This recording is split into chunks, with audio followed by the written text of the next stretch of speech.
everyone, and welcome back to Schellys Shop. This week we're going to be carrying on working on our 1965 Acadian Beaumont, which if you don't know is just a Canadian only built car. It's very similar to the 65 Chevelle and 65 GTO. It shares a lot of parts, but it is a completely separate car. It's very rare, even in Canada it's very rare because they were never down in the States unless they were imported.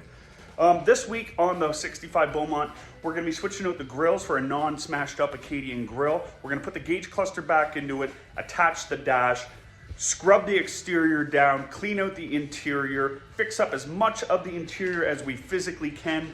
We're not restoring the interior, we're just trying to make what's there more presentable, as well as if we have time, we might clay bar the car and put a polish to it. So stick around.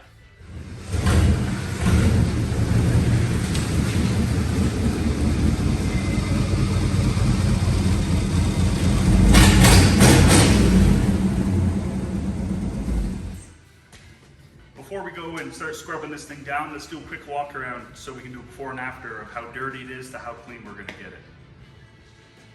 So here we go. This is a quick overlook of how dirty she is. That's an oil stain from a can that I put on there. She's pretty grimy. In about 15 minutes, it'll be a lot cleaner. Got some moss growing here and along here. Rims need some re-bright on it. Got some actual mud there from probably what we're sitting before we got our hands on it. She's just a grimy old girl.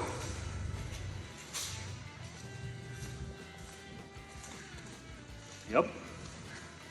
A little bit of work and this thing will really start to smarten up some, I tell you. A lot of gunk down in here. We're even gonna try to do the engine bay very, very nicely. Okay, let's get cleaning.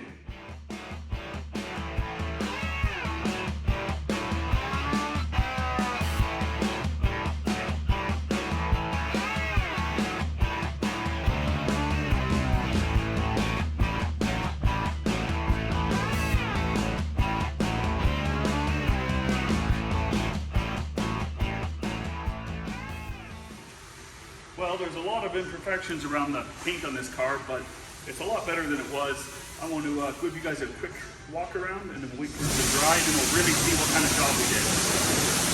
First glance, everything looks pretty good. There's a lot of pine pitch or something stuck to the car, which I gotta get some rubbing alcohol to get that off. It really starts to show the metallic. Yeah, I just about to start doing some mild body work to it and didn't want to be rubbing up on all that crud that was all over the car.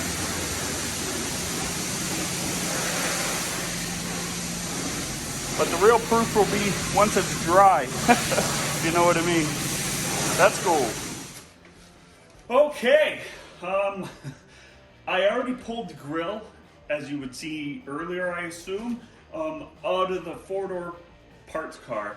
And when I pulled it, I thought I pulled everything wrong, and I was wrong about pulling it wrong. So here's what I've surmised. There's these light bezels here that are held on by 2 bolts here, and then there's little clips on the top, and this pops off. You gotta be really careful with this stuff because they do not make reproduction parts for Beaumonts. They're that rare of a car, okay? With that off of the car now, we have the light buckets. Now, at first I was trying to figure out how to remove the buckets from the grill, because that's normally how I've encountered how they're attached. But here's where it gets a little funky. The 4 bolts that I thought I didn't have to remove, I thought they were studs, okay? And then there'd be a bolt behind these lights, or sorry, a nut behind these lights. That was the wrong assumption. These housings here are separate from the grill itself. And the grill just kind of has these, you know what, I'll just show you. So this grill is upside down, but it'll do for the purposes of this. So these are just sleeves, and it allows these bolts that get threaded into the housing, which you can see. So then there was a bezel that goes over top of this. They get threaded through. That's upside down too, so they just get threaded through something like this, something like that. And they go, those studs go into the firewall on this side over here, and this side gets threaded into that. Starting to follow me here? And this is upside down to that, so it doesn't want to sit in there properly. Okay, after some goosing around, I just figure I'm just gonna send it and try and pop these out.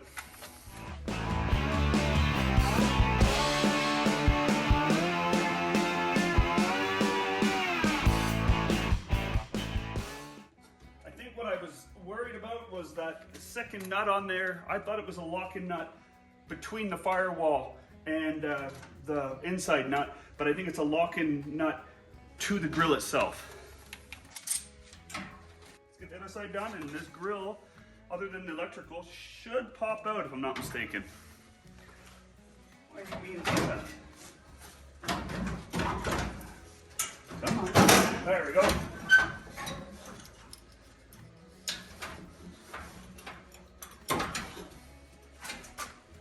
All right. The grill on the 65 Beaumont is officially out. Okay, when you put these in, you want to make sure you orientate your lights properly.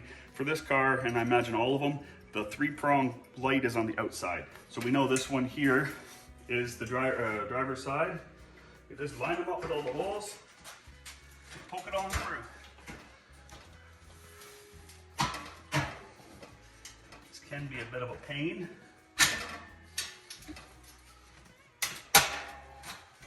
And this is securing the light fixture housing, I guess that's what I want to call it, to the grill.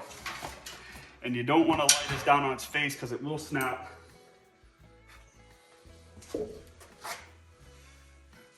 Okay, I gotta get this thing on here, hook up the electrical, not drop any of the washers, all in one shot. It's 100% doable. It's just gonna be a little trying on the nerves, I imagine. But I've been surprised before.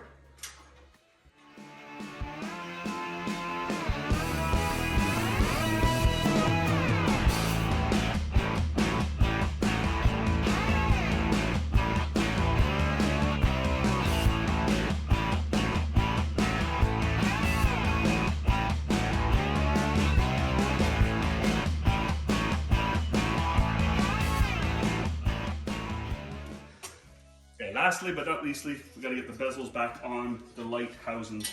I think these are universal.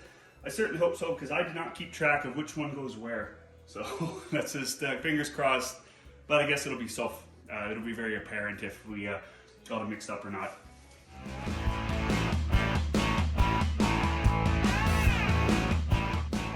Well, grill's all in. It's nice and level. Everything looks good. Let's go ahead and get that top piece up here on. Let's get this piece put on. This should take a couple minutes. This little guy just slips over. These all line up. This, I'm not 100% certain if this is specific to the Beaumont, like if it has its own special hood, or if this is on a Schellys or GTO. But yeah, I gotta find the clips that I bet you fell on the ground. Give me a minute.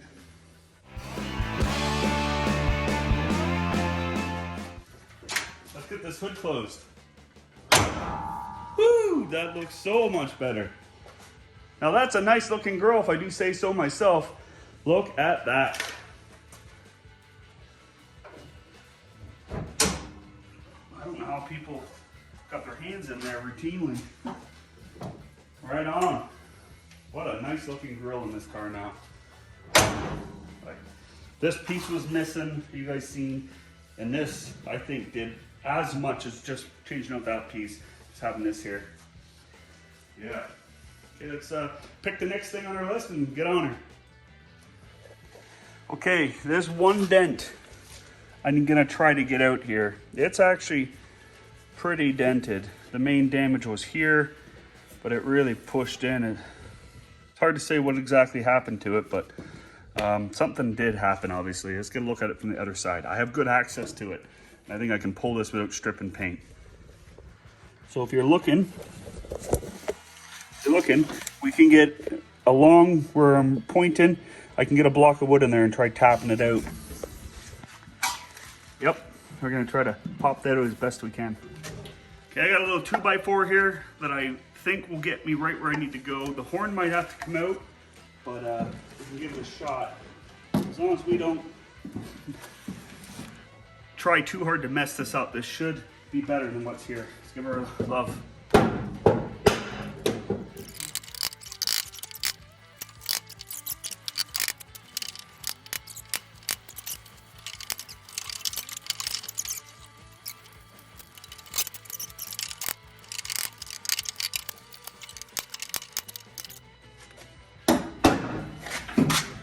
Popping out some. Well guys, it might not look it, but I think that's better. It's not perfect. The whole side of this car has a run dent down it, and yeah, I think that's better than what it was. In order for me to really get to it, I got to take the whole fender off, and I was hoping that would go a little smoother, but got to roll with the punches. We got other stuff we need to attack, and if that goes really smooth, maybe I'll circle back and then maybe get an extra pair of hands to hold the dolly on one side while I work it on the other side, because I can't just work it normally.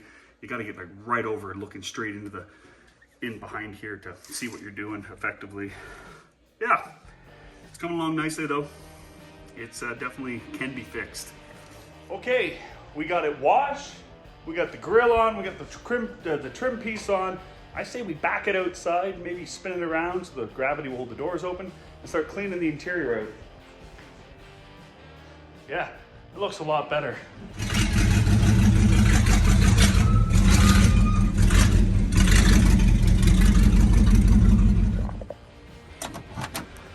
So the floor is actually, if you're used to looking at old vehicles, it's not that dirty.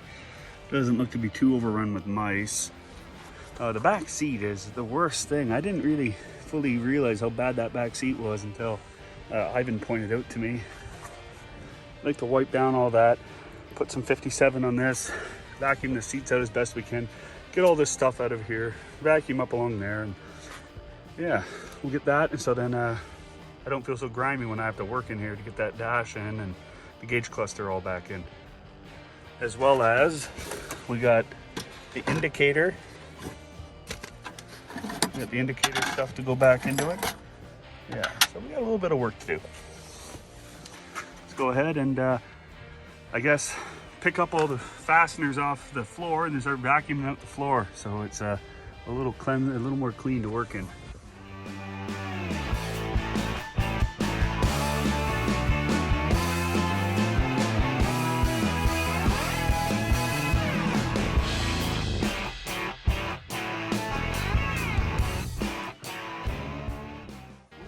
Here. Okay, well, we got 10 cents. 1988, 1980 is a fiver. We got 15 cents. Oh, there's another one. 1 penny, 95. Okay, so the car was, at least somebody was in this car in 1995 at the latest. This probably fell out of their pocket, or this car was still on the road with how new some of the components looked. I could see 95.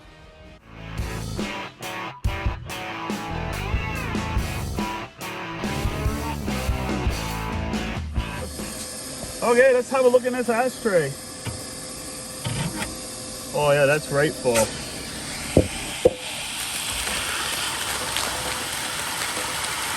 Yep.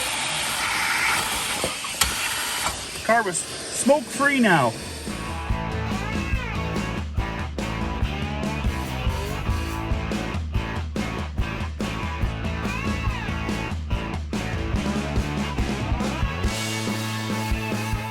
Well, I was just kind of surveying what I got to do to get this dash up in here, because I didn't pull this dash, this gauge cluster out of the other one.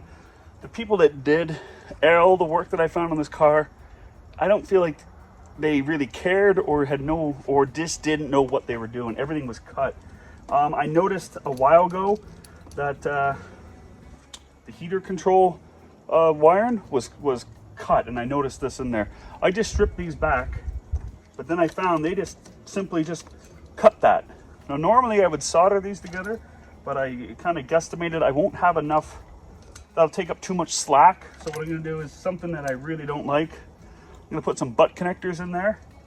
And then, yeah, it's not my favorite way of doing this, but sometimes it does have an application, and for me, this is it. So we're gonna go ahead and put the butt connectors, get this thing all up. Yeah, not the biggest fan of these little guys, but they definitely work in a pinch. I hate seeing them on trailers or in the engine bay, unless they're WeatherTech ones. Because after we get the dash all back in this thing, we're running out of stuff that I want to do to it. The tires, I think, are going to fall through. I don't think we found the set of rally wheels we wanted for it. Seems good to me. Okay, I'm going to go ahead and get these other two on, and then I'll just let you know if I find anything else.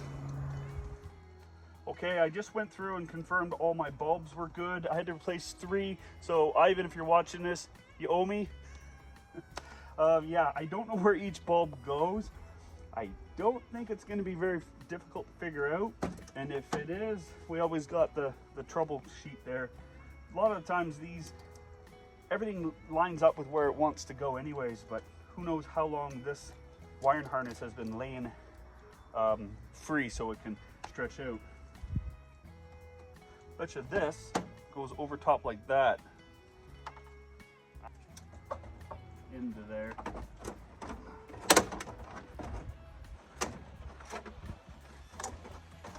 Maybe I'm going in the wrong way. Maybe it goes in this way.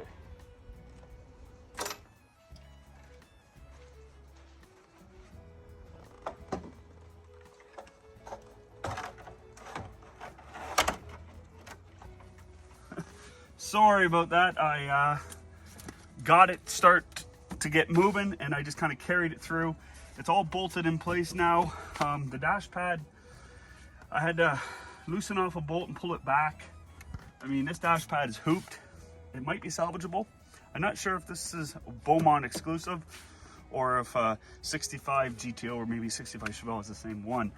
I do have the heater core hooked up, but I don't hear it. Could be a lot of things. I don't know. None of the bulbs are hooked up in the back.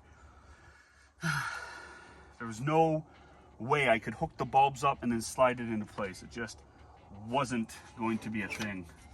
So I guess what I need to do now is figure a way of getting the bulbs hooked up. That's gonna be a bit of a trick.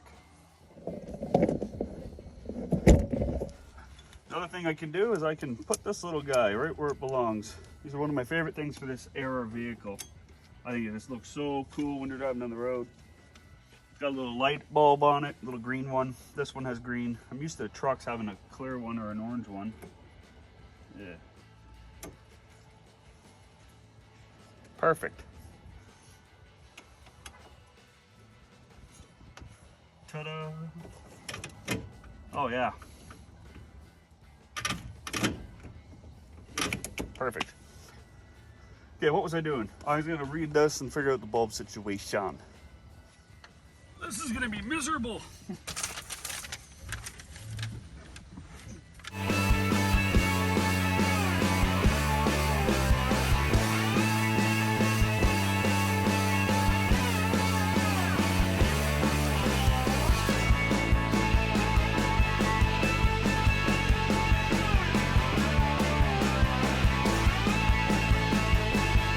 Okay, after a lot of messing around, we got some lights to finally start working.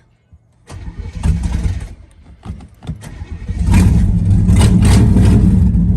the battery light's out, oil pressure light's out, temperature light didn't come on, but it did a minute ago. And we got high beam, low beam to work. The signal lights just simply aren't working. So yeah, I'm gonna take that as a win. And I think the fuel gauge moved, but I'm not 100% certain. Yep, this is pretty not bad. Let's go ahead and start wiping down everything. We got me some cleaning products here, assortment of random stuff. This is spray 9 and some rags. This stuff right here, this Magnus 57, I call it Blue 57. It works wonders and stuff. It's important to make sure that you got all your cleaning surfaces clean before you apply this to it, because it'll pull it down into whatever it is you're cleaning. This stuff's great for taking vinyl and other plastics and revitalizing it. This is not a sales pitch. This is not endorsement. This is simply, I believe in this stuff. It works real good. I've seen it take old dashes like this that are really, really crusty, and although this dash wasn't cracked, if you pushed on it, it would crack. A whole winter of applying this with a bag over it brought it back to being plush and supple to the point where you'd never know that it was on the verge of cracking with the slightest touch before. It really did well for it. So I really swear by this stuff. It's getting harder to find because of COVID. Some of the chemical plants are gone. So I talked to Magnus themselves, and they said, yeah, they're having a hard time finding the chemicals to make this stuff. This is for vinyl and rubber. Okay, now go ahead and just do a preliminary clean of everything, and then we'll start applying the Magnus 57, or the old blue 57.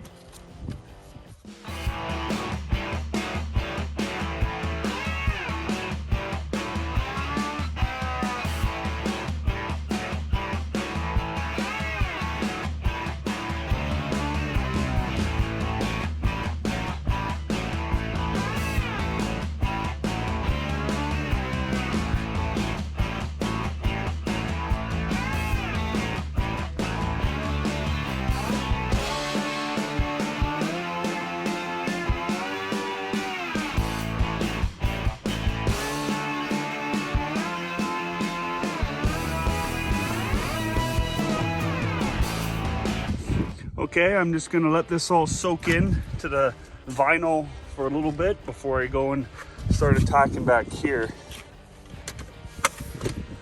I really don't know what I'm gonna do. I think I'm just gonna pick out all the chunks and most likely vacuum what I can. And honestly, I don't really want to start messing up the seat any more than it already is. So I'm probably gonna leave most of it as is, vacuum out ashtrays and wipe down panels, the seat.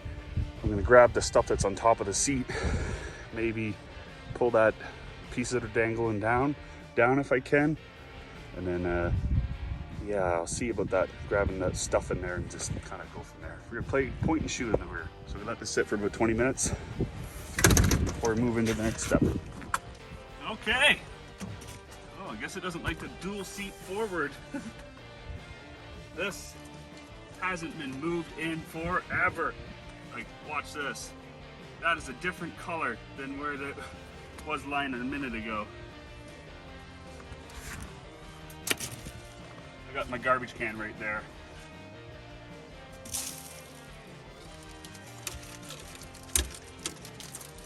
Oh, this stuff's just disintegrating, I tell you. Not the carpet.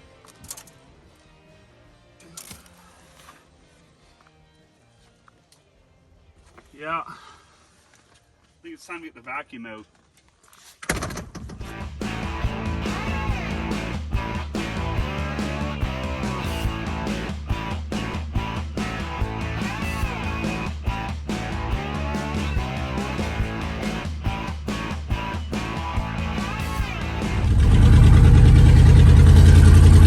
Just got to Ivan's, pulling up. He's chomping at the bit to see his brand new car. Fully restored. Oh, it's got a little mucky out today. Oh, I love pulling up here. If you've never been here before, this is a place. You gotta look him up, give him a shout out, reach out to him. He's got lots of stuff.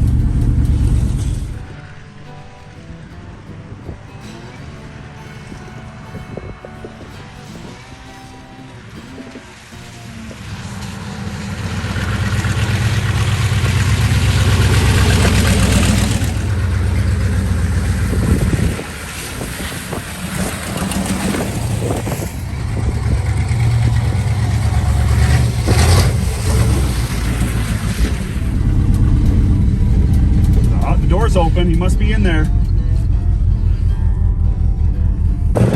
Anyone out? Ivan, I brought you your car back. Oh, shit, man. Pretty good.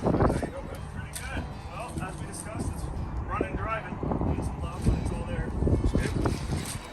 Got a difference. Cleaned up pretty good. Yeah, actually, once we got her all scrubbed down, let's have a quick look at it. Yeah. That all breaks out, and the one is walking up ahead of the other, so I think the other one needs to be adjusted. I didn't get it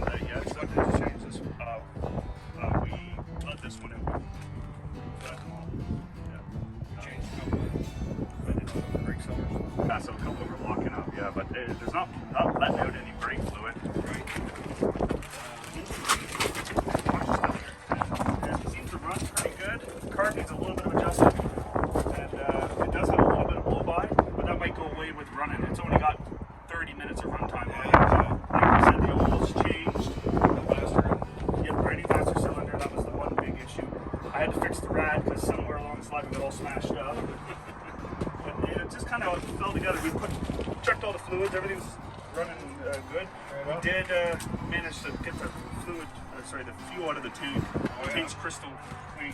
So I put a new filter on here, and I washed the car. So yeah, this is the beauty shot right here. Put the grill on it too? Oh, and the grill, yeah, the one that we came and got there. Yeah, that looks better with the other side in there. Yeah. Change the whole grill or just the one The side? whole grill, yeah. The pieces are in the trunk for it. Yeah. Yeah, big difference. Yeah, I like that white stripe. So yeah, maybe in the future if you're interested, bring her back to Schellys' shop. We can do some rust repair on it. Need some different wheels, I think, but I'm not a big fan of them wheels. No, we discussed maybe we putting did. rallies I know, on it. Corvette rallies, I think, is on there. I don't know the future of this car, but this will make a sweet hot rod to Yeah, it somebody. would be a good car for someone. For sure. The underneath isn't too bad. There's some few certain areas, a couple little holes in the floor. Right, It could all be patched up. Yeah. No, this is cool. I like the color. Canadian built car. Yeah, we'll do that. There is a lot of controversy Okay.